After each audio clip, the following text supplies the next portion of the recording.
Tonight on The Boss. Come on down. We did. From his dealerships, This is like rolling art. his tour bus, It's not a bad bus. and backstage, That was good, right? No. It was fun. to his spectacular home, I fell in love with the house. including a man cave on steroids, This is the George Harrison model guitar that just came out. welcoming and charming, I'm thankful for everything that I have. brutally honest, If I'm the sharpest knife in the drawer, we have a problem. and everything you might expect from Ernie. People are gonna look at this and go, no. Tonight, Ernie Boch Jr. is the billion-dollar boss.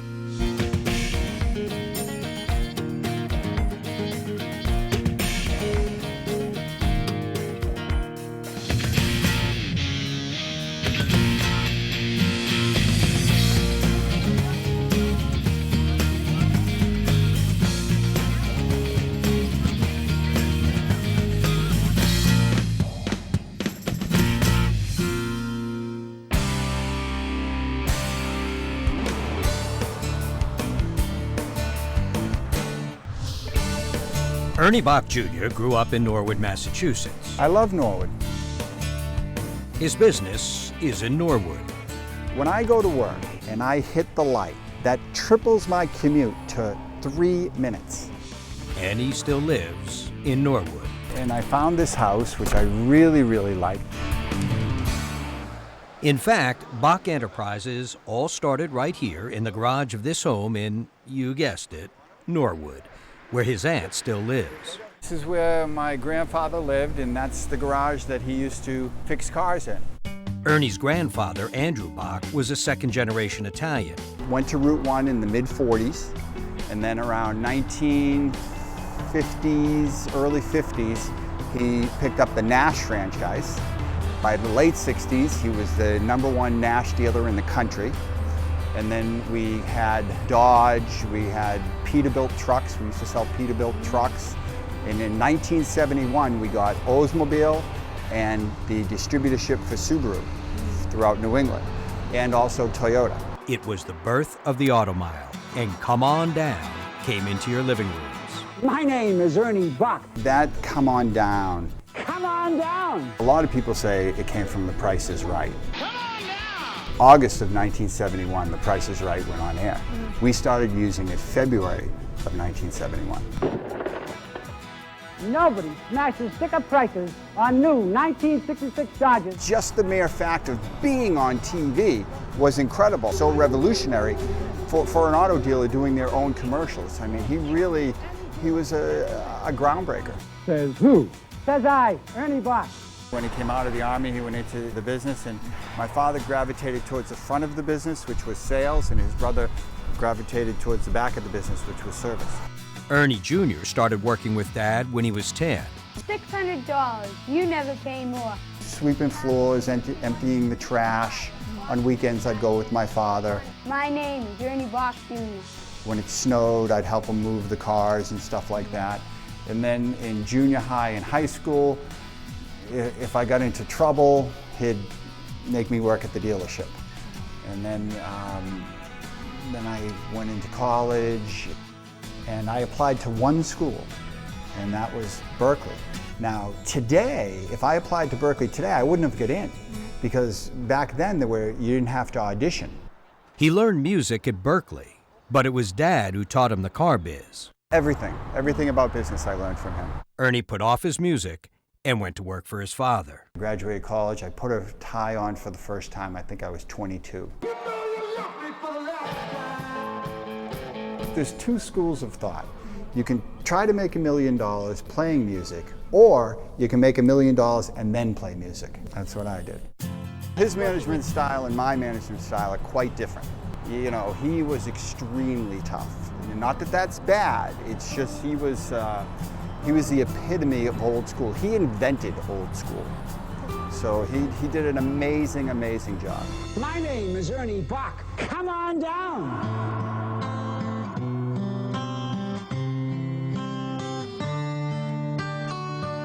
Ernie Boch Sr. died in 2003.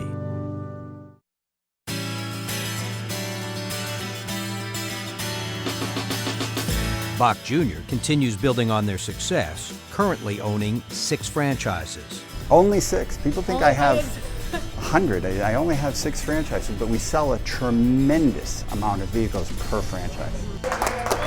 The philosophy, which has always been, is a minimal amounts of stores selling the maximum amount of vehicles. Congratulations. And then there is this Ferrari Maserati dealership. I got this franchise in '06.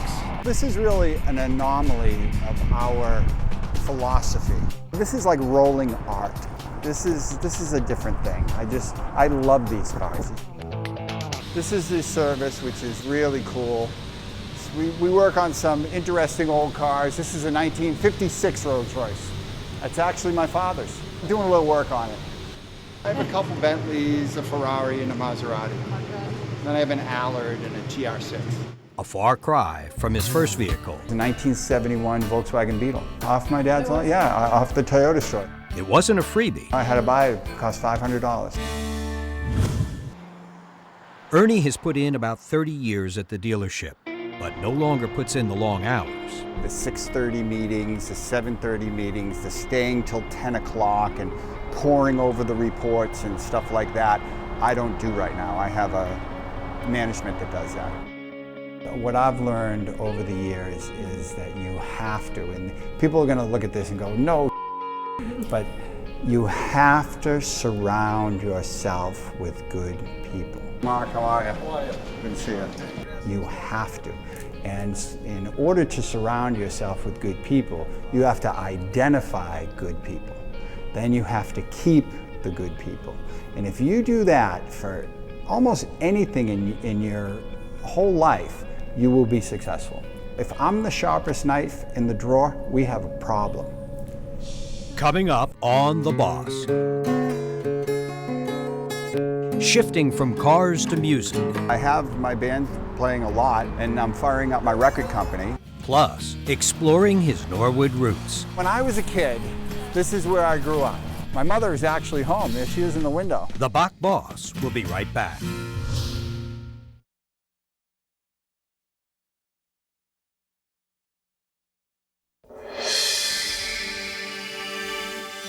Ernie Boch Jr. may not go to work every day. Hello, Halloween fans. Delicioso. But he's always working the Boch brand. The second largest Toyota dealer on the planet. He stars in, writes, and produces his own auto spots. Come on down. Brought back Creature Double Feature. Boston will never be the same. I called the general manager at the station and I said, hey, you should bring back Creature Double Feature, but I want to host. And he was like, oh, I don't know. We ended up doing, I think, 6 or 8 of them. And it's really fun stuff. Do you want to see a clip? Yep. All right, let's show a clip. Welcome everyone to a special holiday creature feature. Tell them what creature we're featuring today, boss. The creature is Michael Myers. And he had himself, his daughter Kelsey, and son Alex animated. Look at that. When I had my kids, parents know this. You watch PBS. PBS is a fantastic, fantastic learning tool. So I called them up, got involved. Each one is a little learning lesson, so they're really cool. Smile more, and amazing things will happen.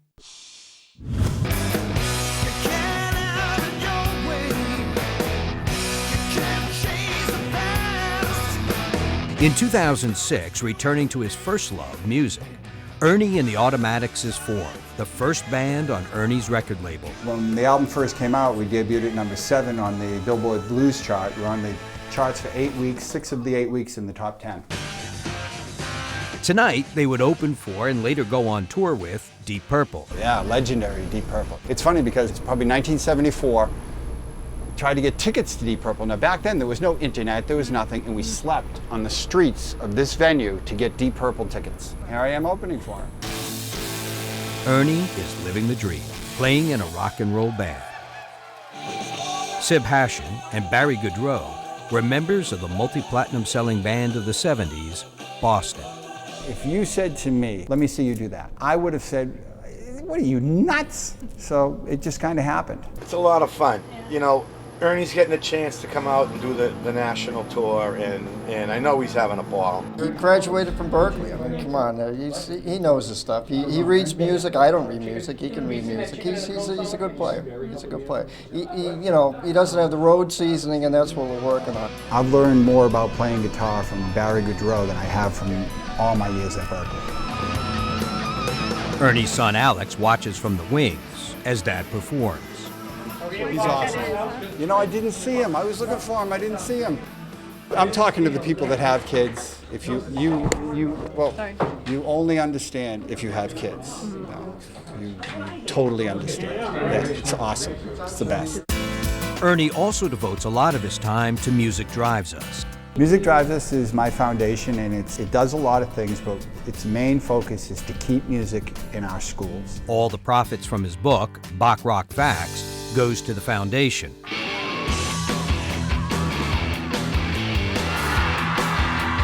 Football?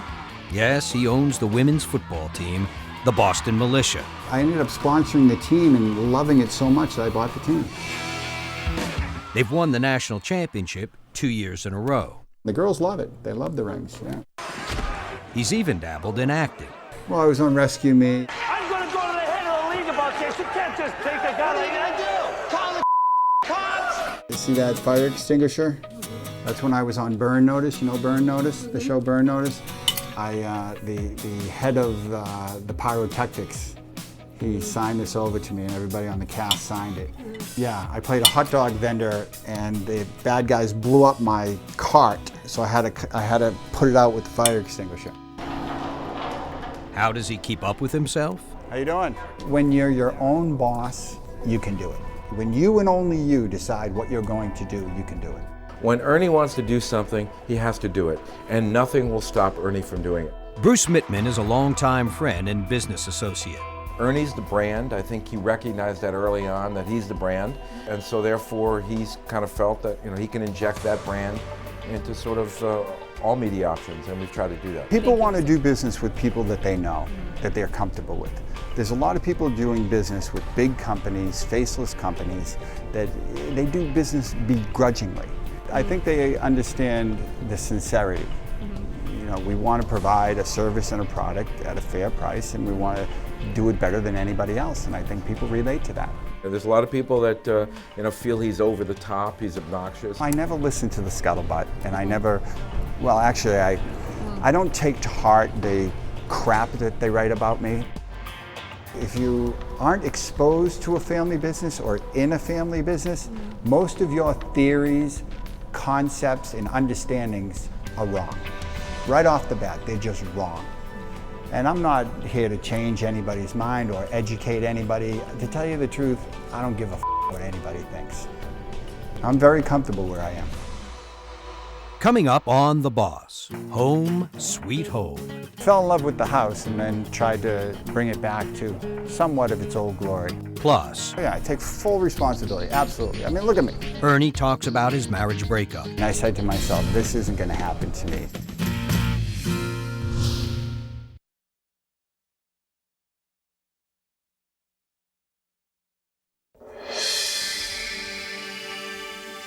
I could show you this. You might find it interesting, you might not. Welcome to the Boch family compound. Okay, so when I was a kid, this is where I grew up. My father's brother lived here. My father's mother and father lived here. I grew up down there, and my father's sister lived there. This is where we hung around. I had cousins and everything like that. I grew up in this house right here. My mother is actually home. There she is in the window. Hey, Ma. This is my mom right here. Yeah, this is Barbara. We actually redid this whole place. That's the family. This is nieces and nephews. This is my sister Beth and my mother. Ernie tells us about sisters Karen, Beth, and Donna.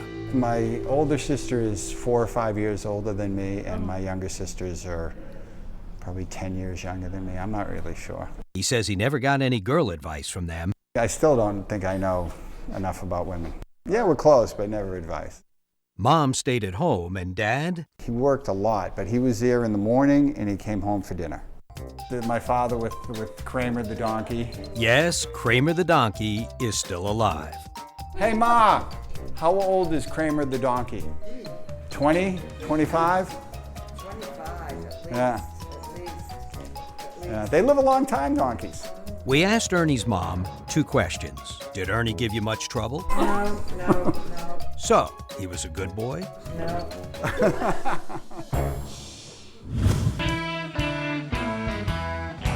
Not far from his childhood home in Norwood, Ernie takes us to his current home. This is an old Endicott house.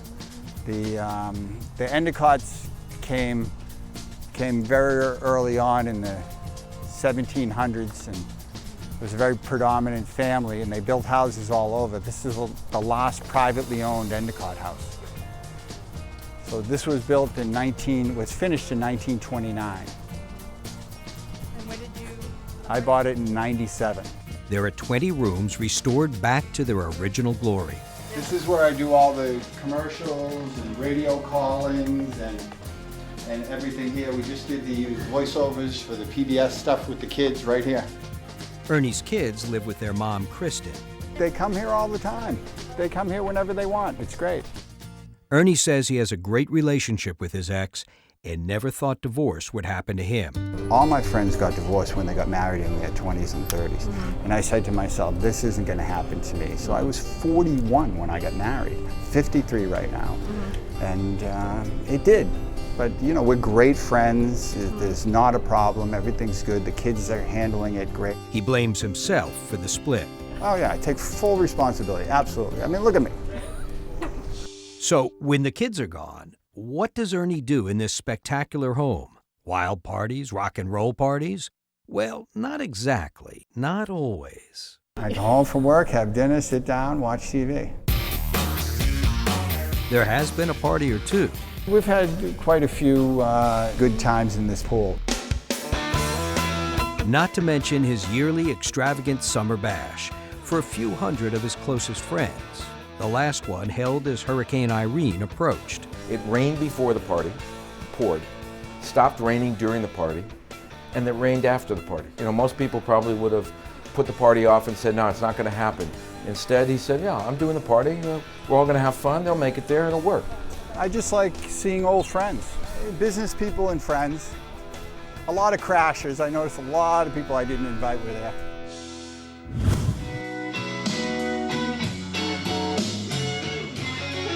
Above the garage, we find Ernie's man cave, complete with a state-of-the-art high-fidelity sound system. This is the latest technology. A reclining Buddha. I got it at a monastery in Burma.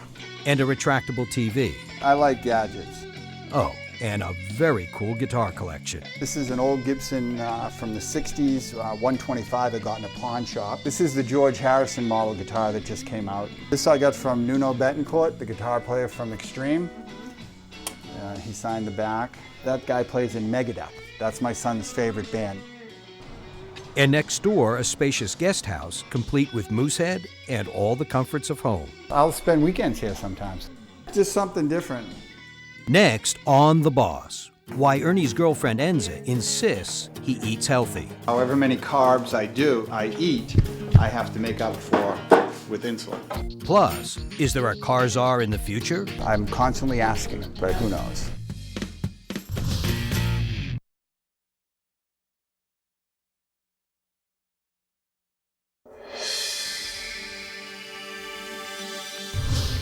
As we wrapped up our day with Ernie, girlfriend Enza was putting away an array of healthy snacks and food for Ernie.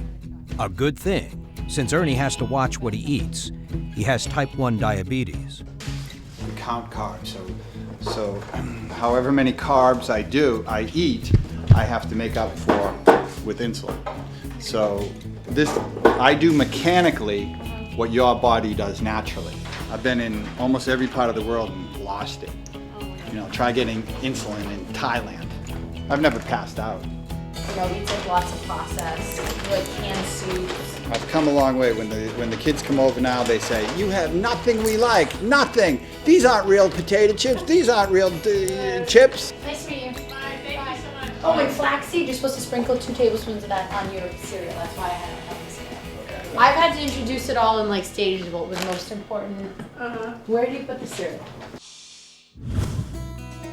Ernie's son Alex is 8 and Kelsey 10. Does he see a future car czar in them? I'm constantly asking them. They're very young, so they're saying yes, but who knows? He does know he wouldn't want them to be musicians or actors. Absolutely not.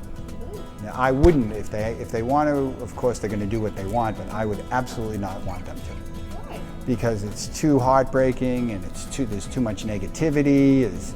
Everybody tells you it's something different. It's just, no. Kids, you never really know what they think, but I see a lot of me in them. When I grew up, having my father on all these talk shows and on TV and having everybody know him was normal to me. I found nothing unusual about that. It was only until I became a teenager that I said, wow, that's unusual. So I think they're in the state where they're just taking everything by stride. I think I'm a good dad. I think that I fall down on the discipline aspect. I like to have fun with the kids. And having fun with the kids is fun for me.